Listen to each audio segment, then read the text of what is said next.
Magandang araw! Ako nga pala si Chanel S. Magtoto mula sa Grade 9 ay Lapos ay magbibigay sa inyo ng isang halimbawa ng pabula.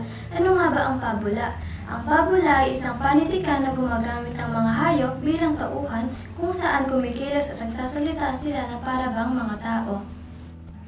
Narito ang isang halimbawa ng pabula na pinamagatang ang pagong at ang kuneho.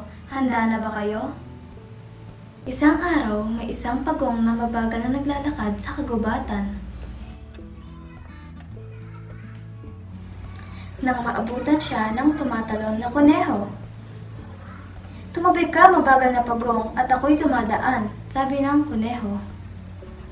Inasar ng tumatalon na kuneho ang pagong dahil sa kabagalan maglakad nito. Nainsulto si pagong sa biro ni kuneho. Kaya hinamon niya ito ng isang paligsahan. "Kung sa tingin mo mabagal ako, bakit hindi natin daanin sa isang paligsahan? Maaaring mabilis ka, subalit malakas naman ang aking resistensya." Ang hamon ni pagong. "Anong paligsahan ba ang tinutukoy mo?" tanong ni kuneho. "Paunahan tayong makarating sa tuktok ng bundok," sagot ni pagong. "Sa tingin mo matatalo mo ako? Sige, payag ako." Tinanggap ng kuneho ang hamon. Ilang segundo ang nakalipas. Nagsimula ng tumalon ang kuneho. Habang ang pagong naman ay nagsimula ng maglakad. Maya-maya ay malayo na ang narating ni kuneho. Tumingin siya sa likod at hinanap si pagong. Nasaan na kaya si pagong?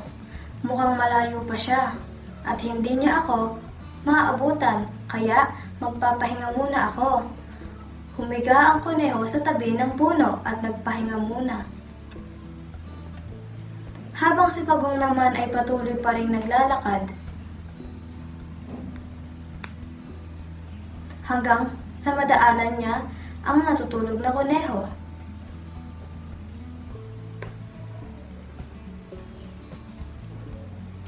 Sa wakas, naabot rin ni pagong ang tuktok ng bundok. At napasigaw siya sa galak, "Yahoo!" Nagising ang kuneho nang marinig ang sigaw ni pagong. Kaya nagmadali siyang tumalon patungo sa tuktok ng bundok. Subalit huli na ang lahat. Nang maabutan niya ang tuktok ng bundok, nakita niyang masayang nagpapahinga na si pagong sa tuktok. Tanging aral, hindi basihan ang bilis upang magtagumpay, kundi ang pagsusumikap.